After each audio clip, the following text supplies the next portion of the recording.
আবার তাড়াতাড়ি কল করলাম। কি এটা? কি ছবি আমার কিসের ছবি?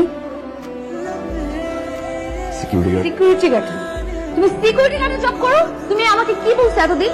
মিথ্যা কথা বলছো তুমি আমার সাথে। তোমার সাথে আমি এই জন্য রিলেশন করছিলাম। দিনের পর দিন তুমি আমার সাথে মিথ্যা কথা কেন বলছো? প্রতারক।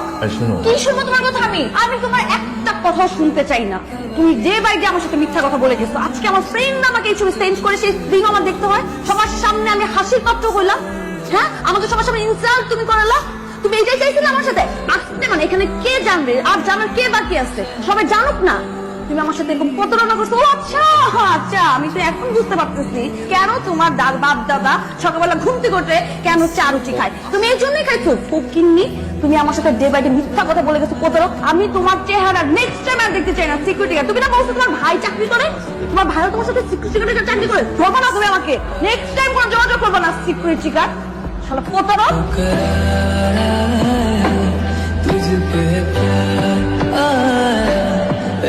কিরে তুই মন খারাপ করে বসে আছিস কেন? কি করবো? তোর তো আমার কেন জানি মনে হইতেছে ও ওই দিন কিছু একটা আমাকে বলতে চাইছিল, আর আমিও রাগের মাথায় কারো ওটা শুনি না। সবার সামনে যেভাবে রেস্টুরেন্টের মধ্যে